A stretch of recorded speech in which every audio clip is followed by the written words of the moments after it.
checking my camera, making sure everything is good. I would like to say welcome back to the greatest channel on YouTube, Emperor Atheist channel, with your host, Emperor Atheist. I've been busy, been doing my music and my promotion thing.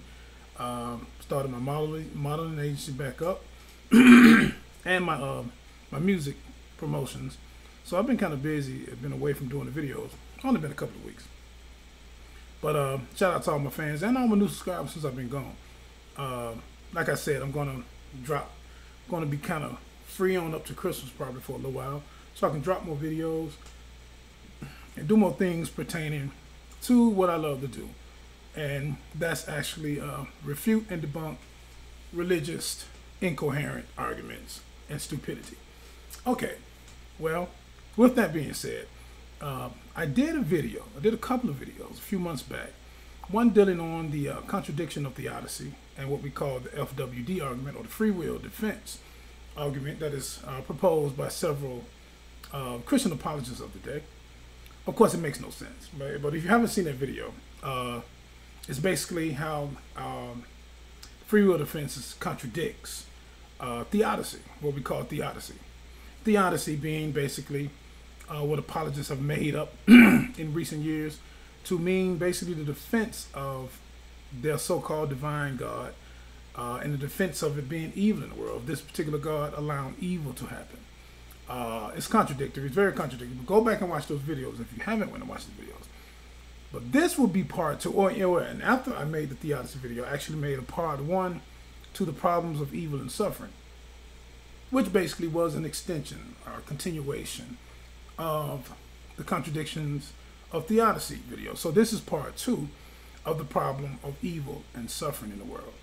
Now, to get straight to the point, particularly the Abrahamic God, when we talk about the God of the Bible, the Torah, and the Quran, most intelligent people, and it's still hard for me to grasp this after so many years, believe, and going back to the Adam and Eve story, which is the beginning of this book, the Bible anyway, and in particular the Quran too, because they believe in the Adam and Eve story. They add other elements to it, but it's the same thing, same myth. But the thing about it, when we talk about the problems of evil and suffering in the world, we talk about a being that's supposed to be omnibenevolent, according to the qualifications that theology gives this particular being. Omnibenevolent, all love, omniscience, all knowing, all knowledge, and omnipotent, all powerful. Why would a being go into the Adam and Eve story? Because the reason we have to go to the Adam and Eve story is because intelligent people, for some reason, intelligent Christians, for some reason, or those who call themselves intelligent, or think themselves to be intelligent, believe that there was a such thing as Adam and Eve, these hypothetical people that were put in the garden, and the mistakes that they made, they were created by this God, and the mistakes that they made have affected all of our DNA since. So by this effect, and by the choice that these particular two people made, then all of us are affected, and we need Jesus in our life, or whatever. We've been tainted because of a choice that was made by this hypothetical Adam and Eve. Now, I know it doesn't make any sense, but that's why we're going to get to the depth of this. And then I'm going to eventually get into why there's no such thing as the Abrahamic God. There's no such thing as a biblical God. Because the problems of evil and suffering basically destroys this all the way around the board, the whole 360. But when you go back to the Adam and Eve story and this free will defense thing, because it's all connected, this free will defense and theodicy and the problem of evil and suffering is basically connected. It's joined. It's joined at the hip. When you talk about a God that's all-knowing, and let's get into the word omniscience. Basically, when we break this down into Latin, omni meaning everything. It compasses all. It means the full 360, the whole nother 360, basically the whole 720. It loops again and again. And then we talk about science, basically, omniscience, or the science. It's the Latin word science, which means knowledge, or things to know. This is where we get the term science from. So when we put these two words together, we have omniscience, omniscience, omniscience.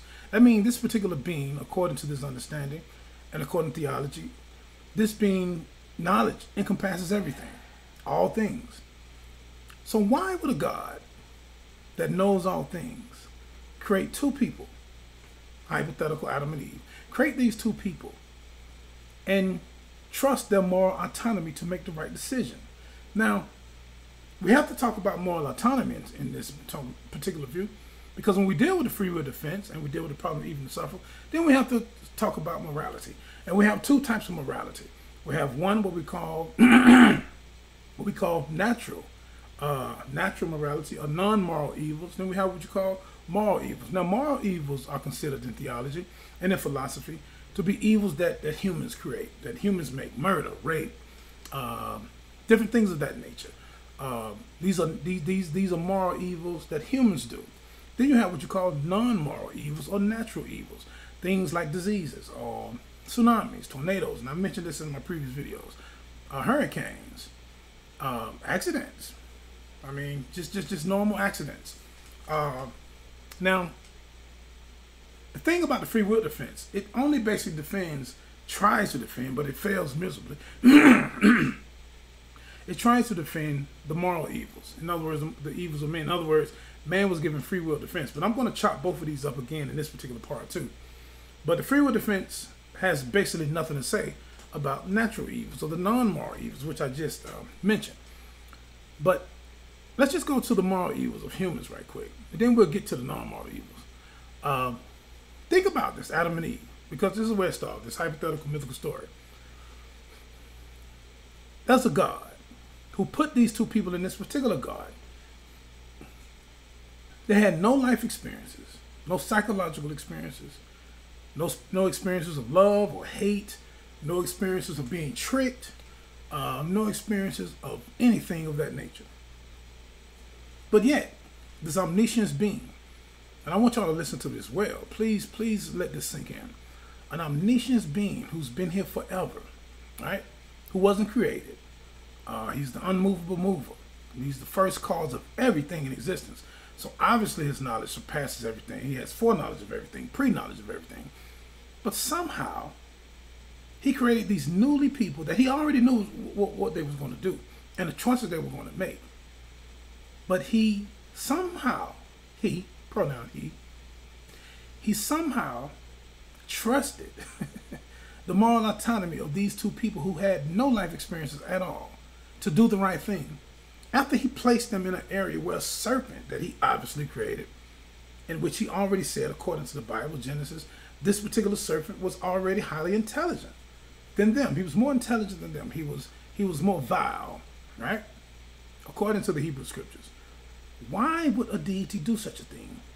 I would liken that into, and I would use an example. That's like us as knowledgeable parents placing a newborn baby in a room with poison, with bottles filled with poison. And we're telling the baby, hey, don't drink that, don't drink out that bottle, don't mess with that bottle. You should surely die. And once we tell that baby that, we just walk away from the room. Walk away from the room. We're going to trust the moral autonomy of this child, this baby, to not mess with this poison, not mess with this bottle of poison. This is the same thing that this all-knowing, all-loving, omnibenevolent deity did when he so-called made Adam and Eve. Now, if this makes sense to you, I think you should go see a shrink. I don't know how this could make sense to you, that a God could create new people. These were basically babies. They just obviously, according to the Bible, had adult bodies, but they had no life experience. They didn't even realize they were naked until they actually ate of this tree. So how could you respect or expect them to actually, or trust their moral autonomy to actually make the right decision? And I ask Christians this all the time, and nobody can answer my question. No one gives me a coherent answer to this question. They always run away from it. How could an all-knowing God trust the moral autonomy of two newly made people to make the right decision? But yet, when they make this decision to eat of the fruit, he comes back in a rage, basically. He's emotionally upset. How could a God that already knows what they're going to do come back and issue out punishments to his newly made people when he could have easily just forgave them? And not only did he just issue out punishment, but according to the Bible, original sin, which is another stupid idea, according to this particular idea of theology, not only did they make this decision and God knew they was going to make a decision, but the decision they made actually affected millions of babies. Because everybody came from Adam and Eve, of course, right? Yeah, of course, DNA, yeah, everybody came from Adam and Eve. So the choice they made affected millions of descents for generations and generations on. Now, to say this God is omnibenevolent, or to say this God is omnipotent, all-powerful, is an exaggeration. Because there's no way that a God could be omniscient, omnibenevolent, and allow these two new people he made to make such a mistake in a decision to affect everybody else. This is why the God of the Bible and the Quran doesn't exist. It's a square circle, and I have to keep stressing on this point. It's a circular triangle. This God is a circular triangle. The logic does not fit, it does not follow to believe in such a deity. Now, when we go to the problem of evil and suffering in the world, and like I said, just speaking about the moral evil of the world by men, the non-moral evil of the world, for God to be omnibenevolent, why would a God allow hurricanes to kill people? I've said this before. Why didn't this God create a different ecology, a different ecosystem that wouldn't need hurricanes, wouldn't need things in this atmosphere that would cause people's lives to be lost or have to uproot and make their insurance go up in places like Florida and other coastal cities around the United States and around the world? Earthquakes that have swallowed babies and cars and everything else. Forest fire, not to mention just especially this newest fire that just happened out in California. One of the worst fires in California's history. Worst forest fires in America's history, for that matter. These are what we would call natural evils or non-moral evils. But you're going to tell me that a God just sit back and allows it to happen? People have been losing their family members. Is this a sign of a benevolent God, a deity that actually loves people, who would allow family members to be lost in a fire and burned? Could you imagine being burned to death? You're alive and you're being cooked and burned to death? What kind of God? What kind of, especially omnibenevolent one that you claim is omnibenevolent? Or you claim that this God is morally good? And most apologists agree that this God is morally good. Is that a sign of good morality to allow people to just burn to death or to drown to death in tsunamis and hurricanes? I don't think so. This God is non-existent. But I tell you what, let's get back to, because obviously the free will defense of theodicy and apologetics as a whole never can answer or never has came up with an argument to defend the natural evil, the acts of natural evil, what we call non-moral acts. So let's just get back on the moral acts, the moral evil, so-called, they say, are created by humans, and that God has no responsibility because God, of course, gave us free will. Let's get back to that. Think about this for a minute. If you tell me that God has given man free will to do evil or do good, and this man go molest a child, and I've said this before, and you say, well, God has given him free will. So if he go molest a child and mess this child's life up forever, then that's not on God. And this is a part of this stupid free will defense. This is what apologists, so-called intelligent apologists, use argument. They say, well, that's not on God. That's not God's fault. I'm not lying. I can't make this stuff up. This is what these bozos say. Well, it's not God's fault because God gave humans free will. So the question is, and I've always asked this question. I asked this question to William Lane Craig in his email years ago. I asked him about 3 or 4 times. He never responded back. So the question would be, if it's the free will of man that gets God off of the hot seat, and when this man goes molest his child, then God is only respecting, obviously, the free will of the molester or the rapist. What about the free will or the choice of the child or the woman that's been raped? Does God respect their free will? So, because this is a one-sided thing. Because the rapist is going to rape, or he's going to molest a child and mess their lives up forever. They have free will too, right? God gave the rapist free will, then God also gave the victim free will. So why does God not respect the free will of the victim? By stopping it. And he could easily stop it. Why? Because he's omnipotent. But then you say, well, if he stops it, this is what the stupid apologists say. Well, if he stops it, if he sent angels down to stop this person, then he's contradicting his own choice of giving humans free will. Well, then it's a circular contradiction, because the person, going back to the victim also has free will, and the victim doesn't want to be raped or molested. So which way is it? Is it just the most powerful person, the one that can overpower the child or the woman? Is that the only free will that gets to win? Obviously so. Your God doesn't exist. This is the thing. And this is why the problem of evil and suffering, and I had to make a part 2. This is why the problem of evil and suffering actually shows this God to be non-existent. Specifically the God of the Bible and the Quran and the Torah and the Tanakh. We had a discussion. Me and Nate had a discussion on 3 Black Heathens show the other day about local atheism and global atheism. And some people don't understand these particular terms. These are philosophical terms, local atheism. But the reason we had this discussion about local atheism and global atheism is because we got into the discussion of what is the best definition of atheism. And we're going to debate this. I'm going to debate Nate to actually show him why certain atheists use this term lack of belief. I don't like that term. I think it makes no sense. I'm not the only one that says that. A lot of atheists agree with that definition is weak and should not be used. But we're not saying you're not an atheist by you saying that. I just don't like the definition. So me and Nate going to debate that, and I'm going to show why that definition is weak and makes no sense.